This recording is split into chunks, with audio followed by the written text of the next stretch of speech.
Charlie Kirk.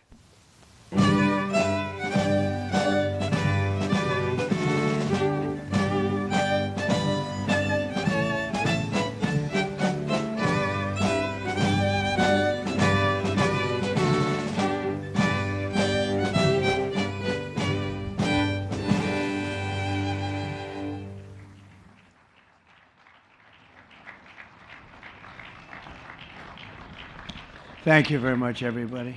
Please, this is such an honor. This is please be seated. This is the first time we've been at the new and improved Rose Garden, and people are loving it. They're loving it like they've not loved a lot of things. We have the Presidential Walk of Fame, which you just saw, and that just opened, and we wanted to get it open for this occasion. We were hoping we were able to get outside, and the weather allowed us to. It was supposed to be a terrible rainy day. I was telling Erika, and God was watching, and he didn't want that for Charlie. He just didn't want that. So it's really beautiful. It couldn't be more beautiful. Today we're here to honor and remember a fearless warrior for liberty, beloved leader who galvanized the next generation like nobody I've ever seen before, and an American patriot of the deepest conviction, the finest quality and the highest caliber, the late, great Charlie Kirk.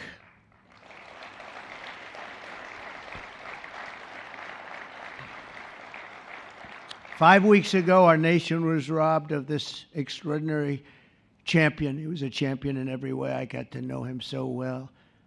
He didn't like losing, and he was able to fight people that were enemies, and he didn't necessarily love those enemies so much. You know, I heard he loved his enemies, and I said, wait a minute, is that the same Charlie that I know? I'm not sure, but I didn't want to get into it.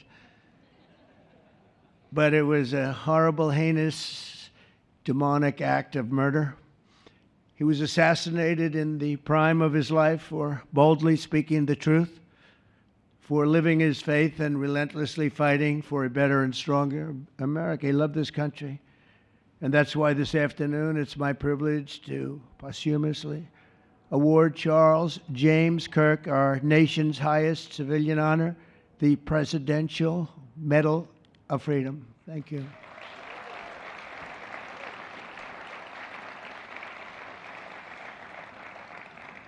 As you know, only hours ago, I returned from a very historic trip to secure peace in the Middle East. People said that couldn't be done. Charlie felt it could be done. Charlie felt it could be done. Thank you. Thank you. Thank you very much. But I raced back halfway around the globe. I was going to call Erika and say, Erika, could you maybe move it to Friday?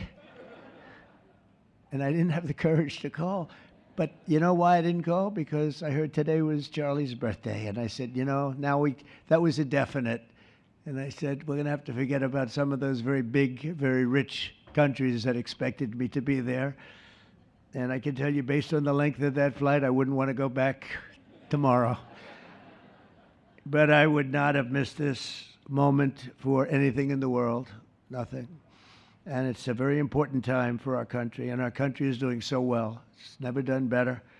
We are a country with almost now $18 trillion of investment coming in. Nobody's ever seen anything like that. Previous administration had less than $1 trillion for 4 years. We have more than 18, it'll be much more than 20 by the time the year, more than $20 trillion. There's never been a country in the world that had anything like that.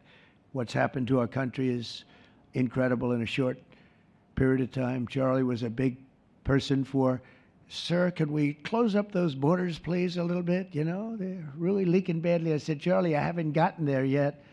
But, you know, it came out last 4 months. Literally nobody was allowed into our country. And the only people that were allowed in were people that came in legally. The borders are absolutely stone cold closed. And they reported 0, 0, 0, and 0, so that's pretty good. But he was a big believer. He wanted people in the country more than I did, frankly. He wanted them to come in legally, and he got his wish. October 14th is Charlie's birthday, and he should have been turning 32 years old. I tell you, when I first met him, he was like 22, and I said, boy, he's awfully young, but I thought he was older than that, you know. He looked a little bit older than his age. That's okay, you know. That's not good when you're old, but when you're young, it's great.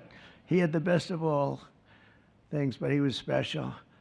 But instead, Charlie is attaining a far more important milestone. We're entering his name forever into the eternal roster of true American heroes. He's a true American hero, an amazing person, way, way beyond his years. And I'm honored to be joined by a woman who has endured unspeakable hardship with unbelievable strength, and that's Charlie's widow, Erika.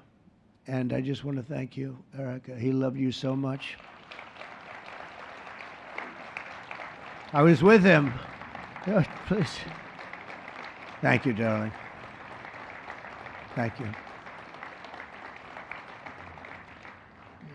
I was with him before I met Erika, and he told me he was going to get married. He said, you won't believe how beautiful she is. I said, well, then now that I meet her, he's right. But then he also said, and you know what? She's like the smartest person I know.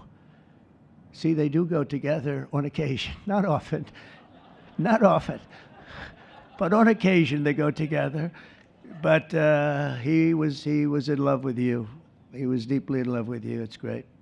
Erika, your love and courage have been an inspiration to all of us, and we will always be here for you, and we're always going to be here for your gorgeous, beautiful children, and we'll never forget what your family has sacrificed for our country. Man loved our country. When things were going badly for our country, he was so, as you know, angry. He would get angry because he said it doesn't have to be that way.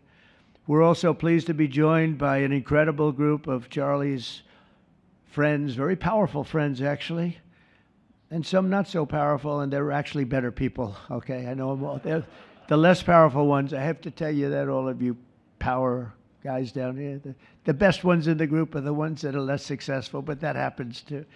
No, they're all great, and they're here. And let's start with Erika's father. Where is Erika's father? Where are you? Where are you, Dad? Oh, look at him. Wow. I want to get a hat like that, too. I like that. How are you? Nice to see you again. Thanks as well to Vice President J.D. Vance, who's been fantastic. J.D., thank you very much. Great. Doing a great job. Did a great job on Sunday with George Slopadopoulos. I thought put him away pretty good. Second lady, who's a phenomenal woman, Usha Vance. Thank you very much, Usha. Thank you very much. Great woman. President of Argentina. He wanted to be here. That's Argentina's a serious flight, right? And he's become a superstar, and he's doing amazing things. He's a MAGA person, but it's make Argentina great again. That's what he does, right? And I want you to stand, please, Javier Milei. Doing a great job. Thank you very much. Many members of my cabinet are here. Just about all of them are here. I won't go into every single one of them, but I'll announce a few of the people that have really turned this country around and helped me. Incredible people. Speaker of the House, Mike Johnson. Where is Mike? Mike, what a job you're doing, Mike. What a job you're doing. And I watched you this morning, and you're in there trying to say, look, just let the country open. Everything will be fine. We're dealing with some radical left lunatics. And I would just wish Charlie was here to fight us. I think the fight would have been over already. He would have had a march on the Capitol by people whose average age is about 21, because there's nobody that had that relationship with young people. Right, Mike? So thank you, Mike, for being here. House Majority Leader Steve Scalise. Steve, thank you very much. A brave guy and a friend. House Majority Whip, another terrific man, Tom Emmer. Thank you, Tom. Senate Majority Whip, John Barrasso. John, thank you very much.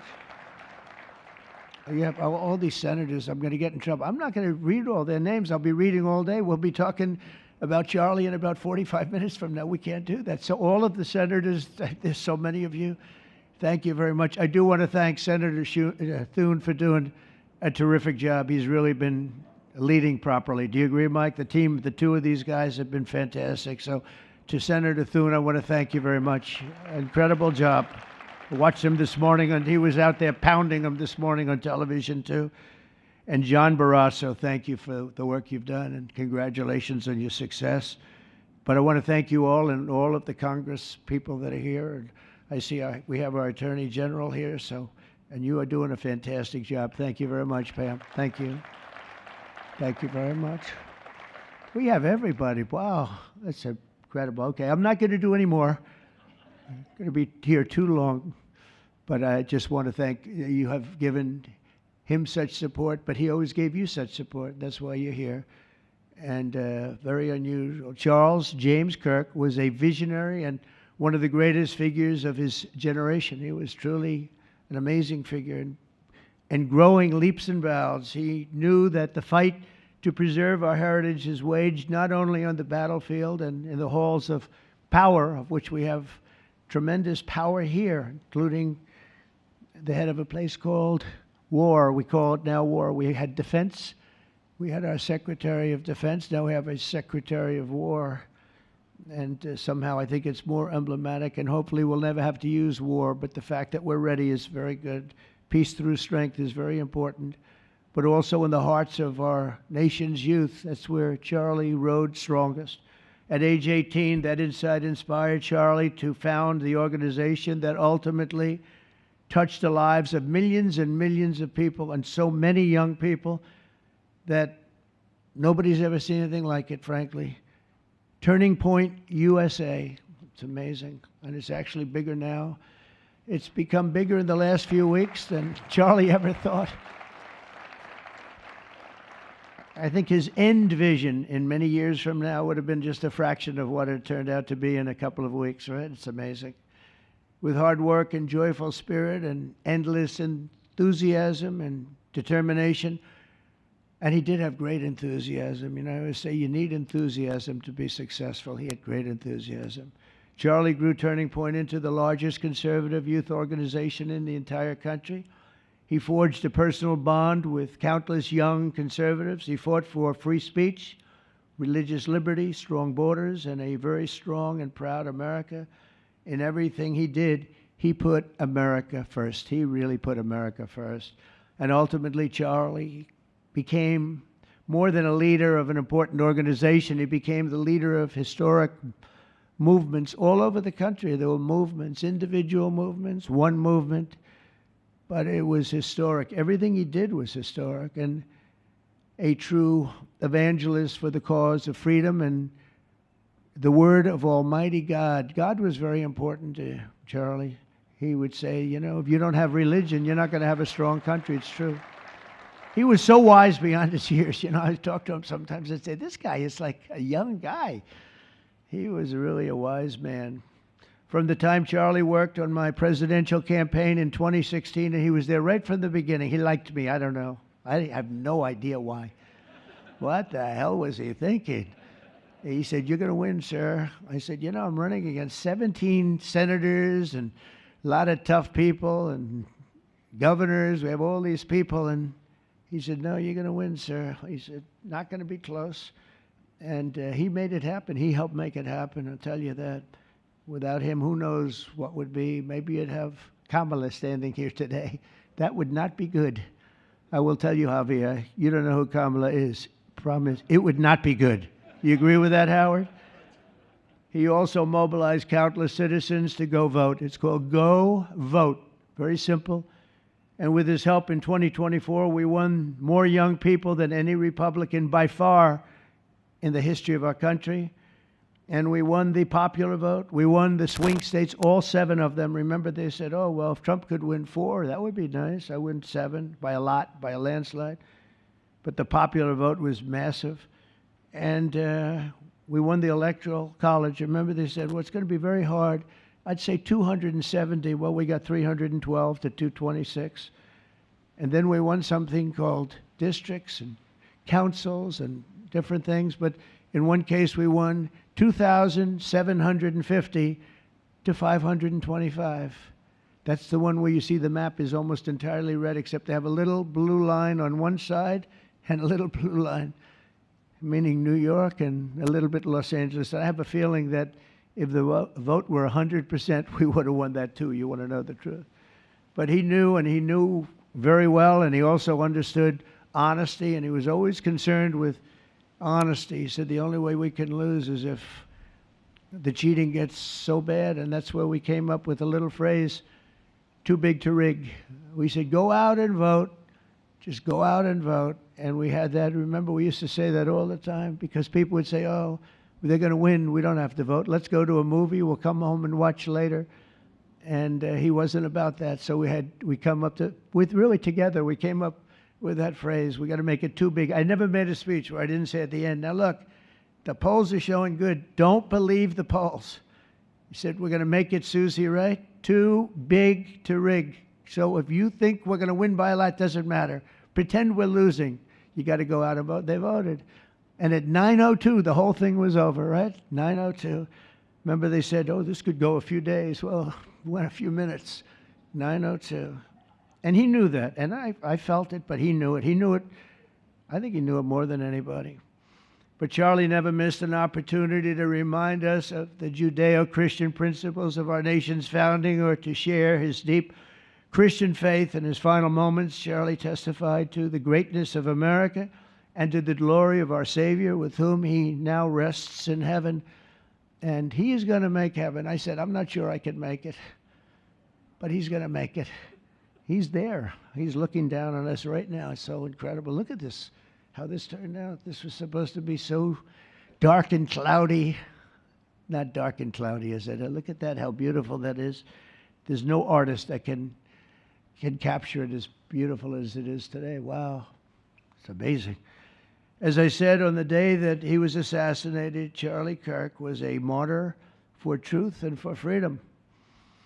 And from Socrates to think, and to St. Peter, from Abraham Lincoln to Martin Luther King, those who change history the most, and he really did, have always risked their lives for causes they were put on earth to defend. He was put on earth to do exactly what he was doing. He didn't want to waste time. He would have been a top student at any college in the country. I know the college as well. He's smarter than the guys there. He was so smart.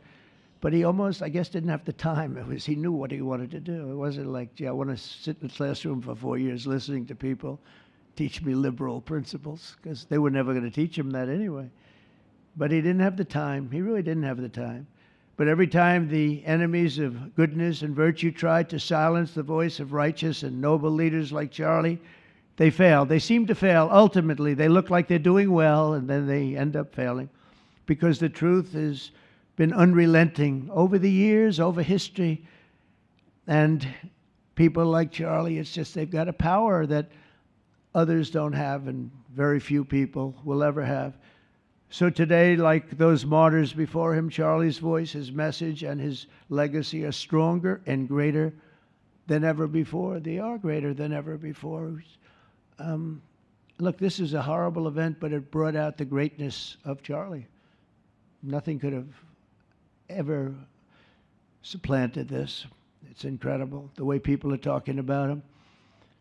And with great love. I mean, I read so many stories about some of the enemies, but I watch the enemies, and it's hard for them to speak badly about him because they just don't. And then you do have people in the days since Charlie's killing, we've seen exactly why our country so dearly needed his example. We've watched legions of far-left radicals resort to desperate acts of violence and terror because they know that their ideas and arguments are persuading no one.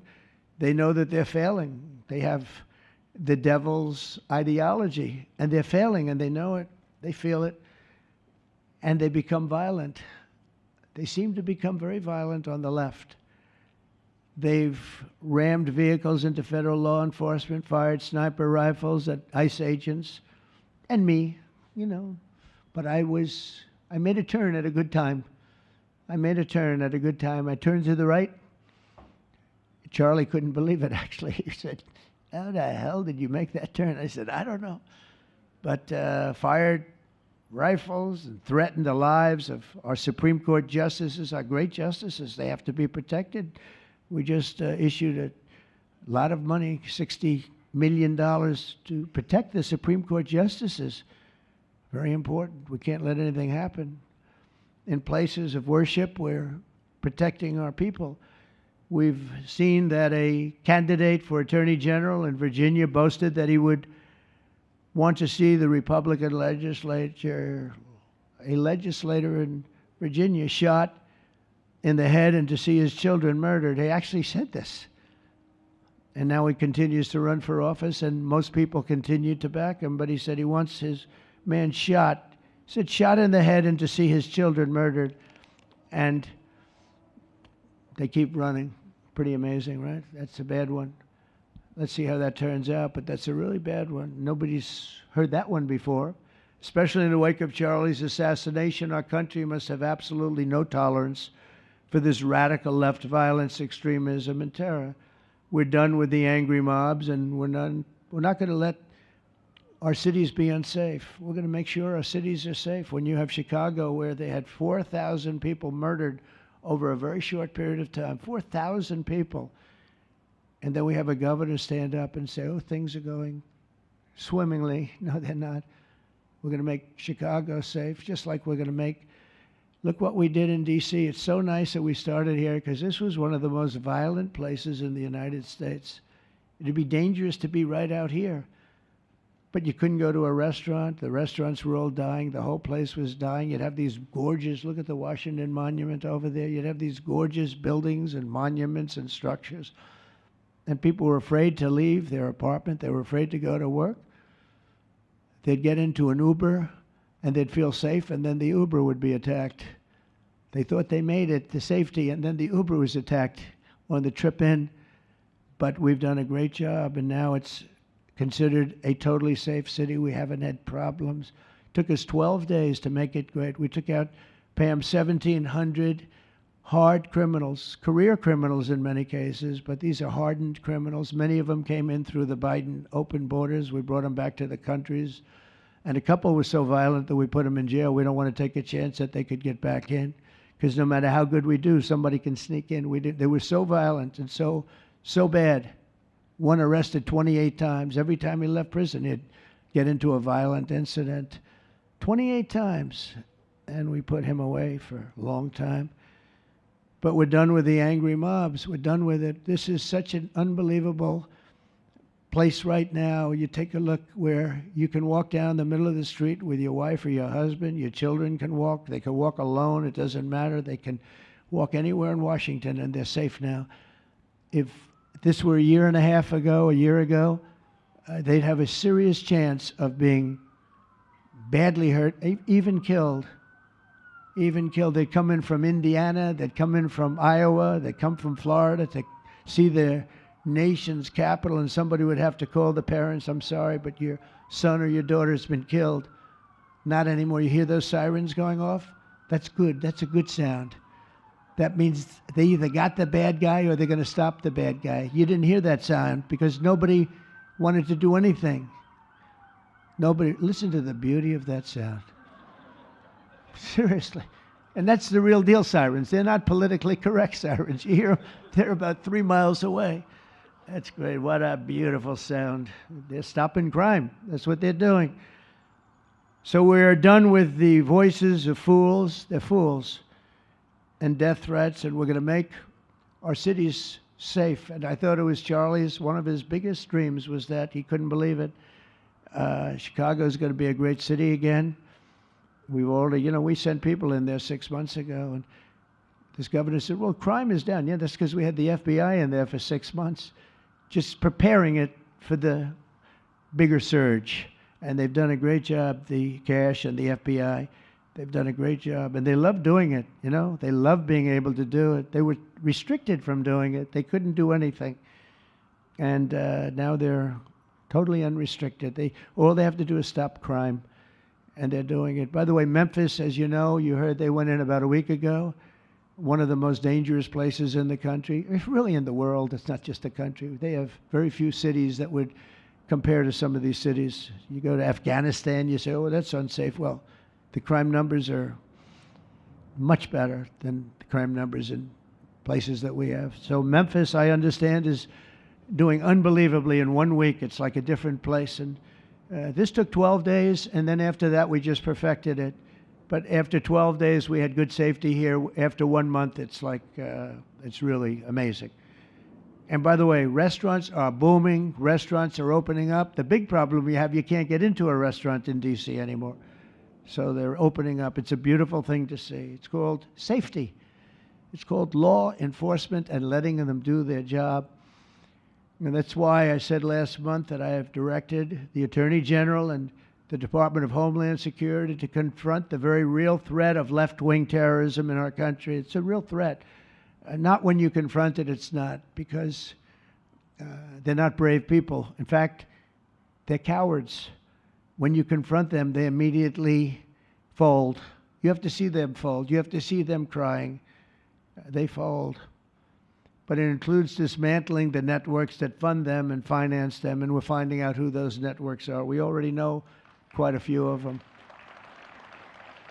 When you see these violent incidents, and then you see people holding this gorgeous sign with beautiful wood, beautiful cardboard, wood, everything's perfect paint job, and they're all the same. There are thousands of them. You know that they weren't made in the basement out of love. They were made by anarchists, and in some cases wealthy. I'll probably find some of my nice friends that are up there being so nice to me, especially lately. They're being very nice. But it surprises you who they may be, and you almost wonder why would they do it? But they're hurting our country, and we're really taking it back one by one. If we didn't go into Los Angeles early on in the administration, the commissioner, the chief of police, Los Angeles, said if they didn't go in, we would have lost our city. Now, they already lost 25,000 houses to fire because they wouldn't let the water come in from the Pacific Northwest, which they should have done. And I said, you better do it. They didn't do it, and we had 25,000 homes where they had no water in the sprinklers, they had no water in the fire hydrants. It would have been a different kind of a thing if they did what they were supposed to do. We had to break in. We broke in and had the water come down. They said for the environment, great, they lost 25,000 houses. It's incredible. But the commissioner said without the federal government and President Trump's intervention, we would have lost the entire city. And we have the Olympics going there soon. I got the Olympics. We have the Olympics. We have the World Cup. And we have, most importantly, we have the 250th anniversary of our country. That's going to be most important. And all of these things are happening. And we're going to have safe cities. We're going to have very, very safe cities. So 1 month after Charlie's death, we still feel the terrible shock and the pain of his loss like just about nobody I can think of. Charlie Kirk was one of a kind. He was unstoppable. And he really was. Boy, when he had an idea in his head, he would call me, sir, please, you haven't done it yet. I said, Charlie, relax. Just relax. He didn't relax. He'd call me the next day again. It got it done. But he was like indomitable and always will be. He's really irreplaceable. Nobody going to replace him. But they're going to do great. But you can't replace that kind of person and that kind of talent, frankly. The word talent is an important word, but that kind of talent. So we hold his memory in our hearts forever. Every single day of this administration, we will continue to carry out the mission for which he lived, and he really did. He lived for this country. He lived for his wife and his family, but he lived for this country too. In Charlie's honor, we will continue like we have been to fight, fight, fight, and to win, win, win. We're going to win so much.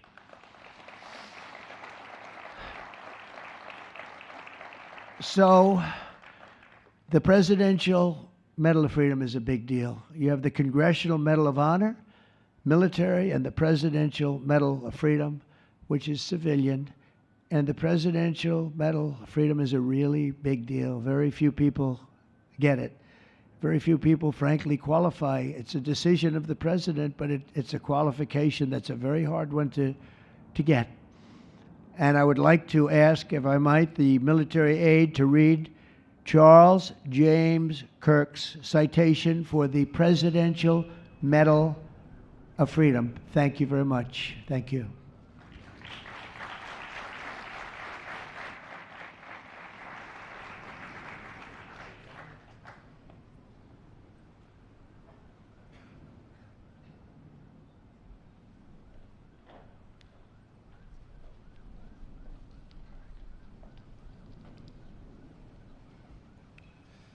The Presidential Medal of Freedom is awarded to Charles James Kirk.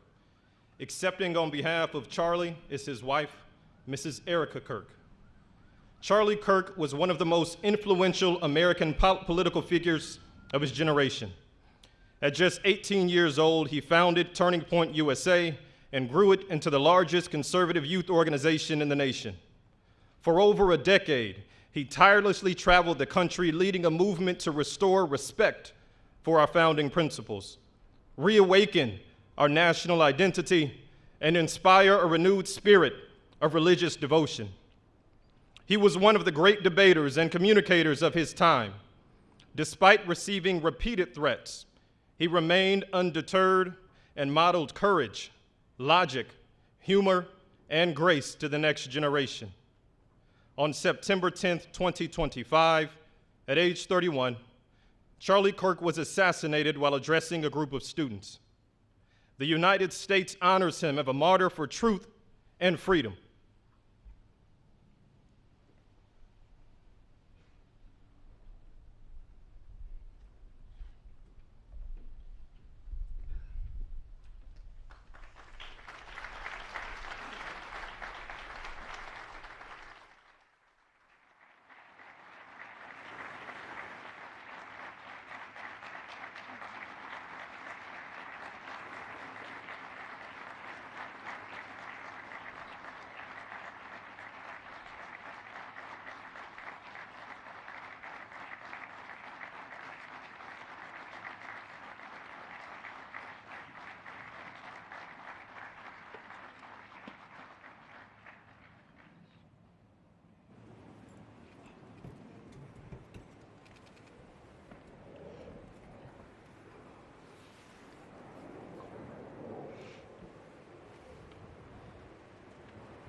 Thank you, Mr. President, for honoring my husband in such a profound and meaningful way. And thank you for making this event a priority amid the peace process in the Middle East. Thank you.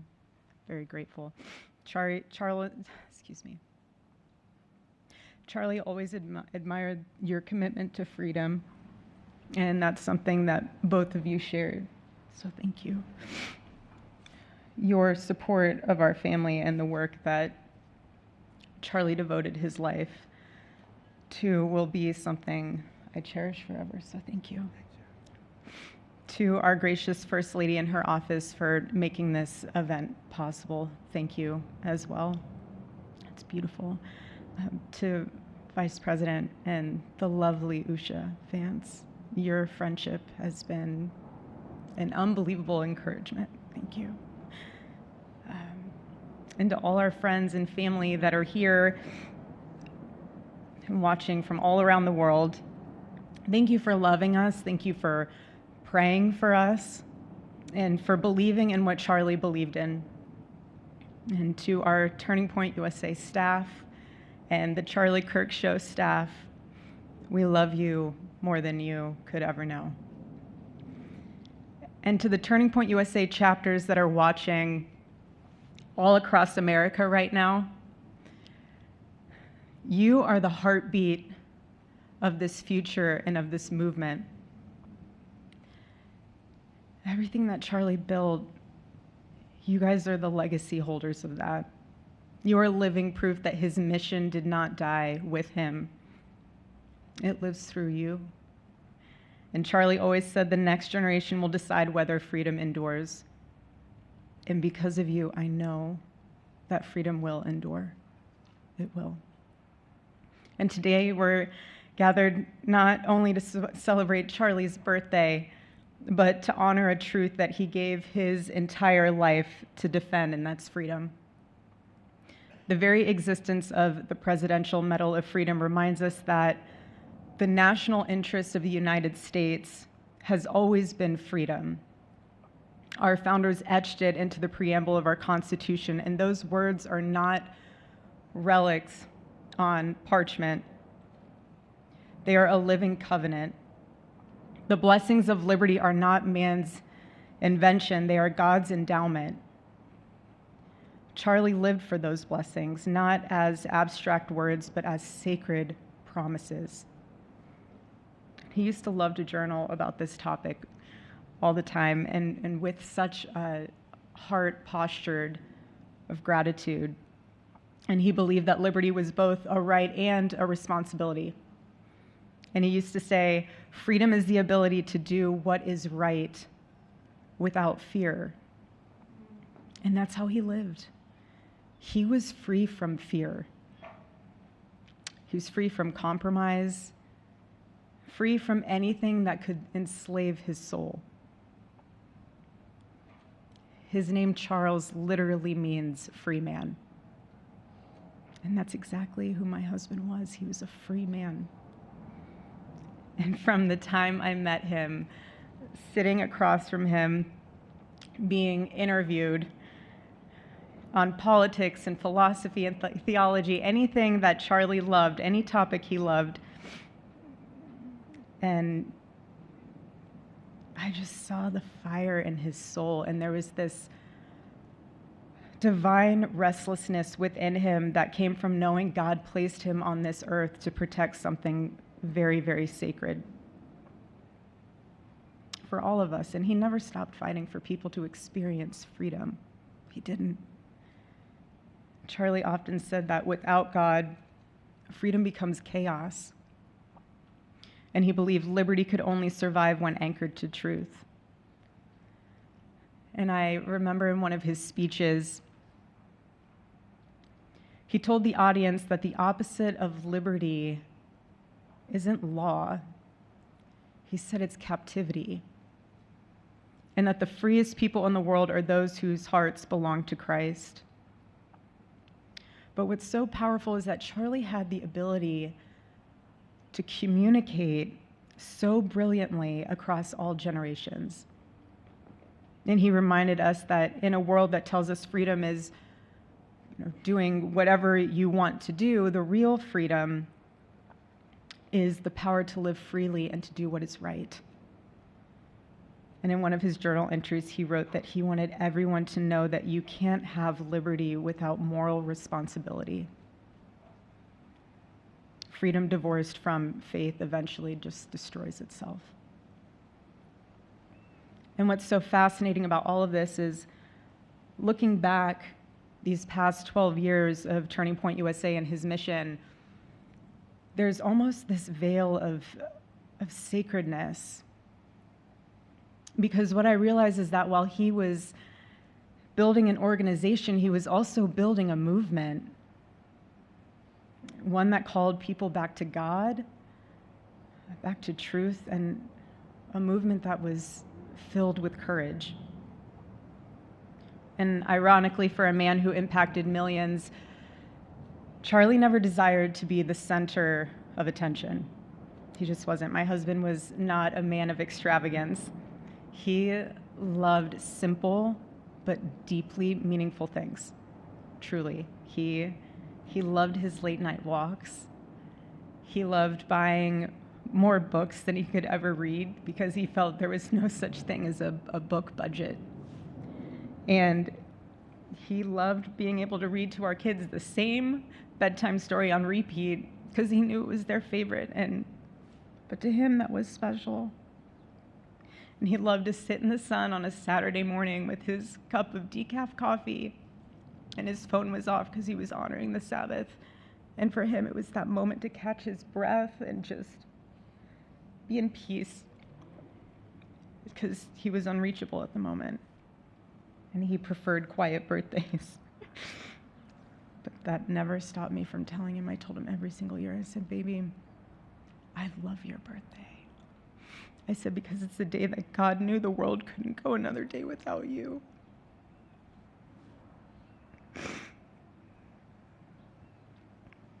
And so the rhythm of our usual birthday celebration for him was mint ice cream, mint chocolate chip ice cream. He only had it twice a year, on his birthday and 4th of July. It's just, and then after that, it was back to work as usual. But last year, his one birthday wish was to see the Oregon Ducks play the Ohio State. And they won. Oregon won that night. And it was by far one of the most memorable nights of his birthday experience of his life until today. And so, honestly, President Trump, I have spent 7.5 years trying to find the perfect birthday gift for Charlie. And it's so difficult. And those of you that have spouses or loved ones, you know how difficult it is sometimes to buy a gift for someone that you love, because he wasn't a materialistic man, so that also did not help. But now I can say with confidence, Mr. President, that you have given him the best birthday gift he could ever have.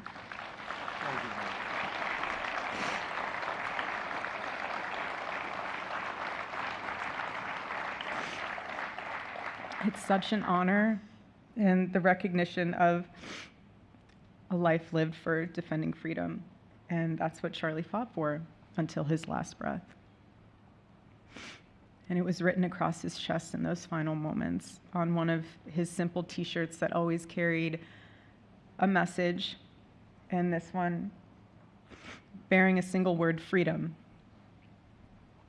That was the banner over his life, and that shirt was a declaration. The same declaration he made in every speech, every campus visit, every time he shared the gospel at a church, every sleepless night that he would spend praying for the youth of this nation and planning for the future of our country, and just impressing upon them that when we defend liberty, we defend the soul of our nation. My husband never told anyone what to say. He never did. He never told anyone what to say. He would just encourage them to think. He would encourage them to think outside of the traditional political labels. He would want them to think in a way that was anchored in wisdom and truth. But he would never tell anyone what to say.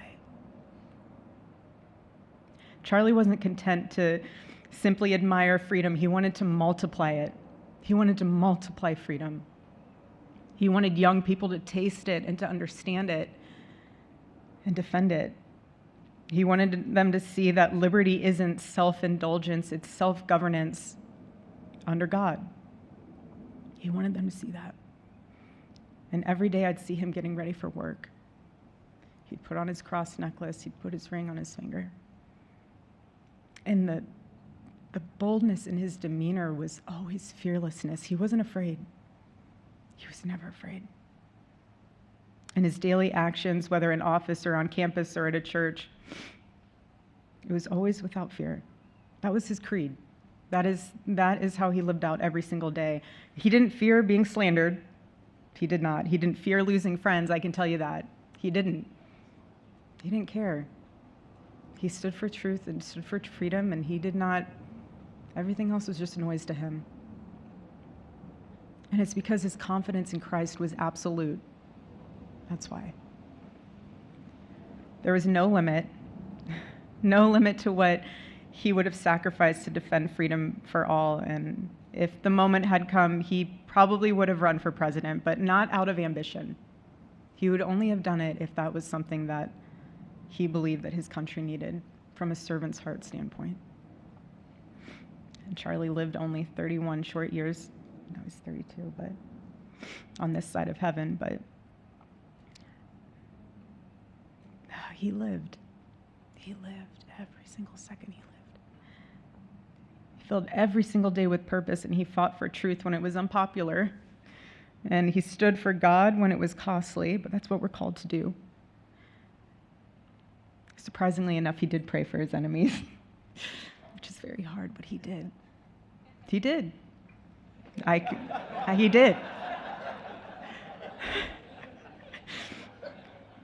No one else, I mean, I saw him do it. No, he never did it in front of anyone else, but I can attest to that. But he also loved people when it was inconvenient. And he ran his race with endurance, and he kept the faith.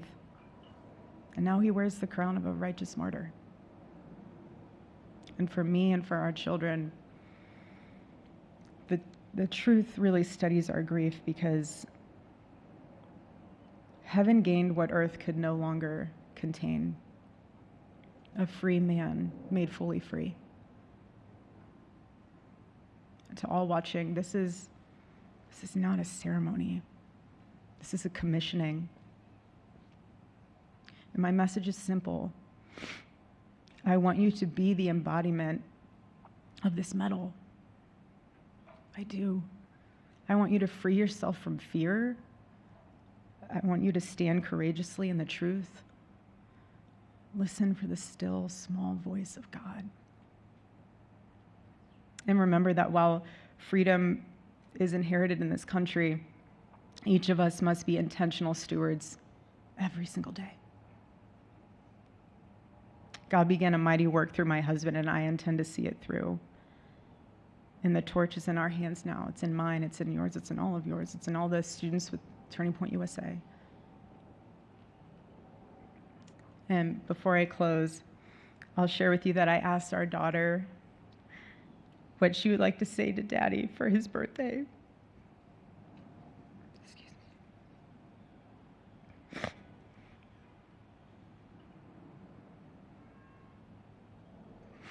She said, "Happy birthday, Daddy. I want to give you a stuffed animal.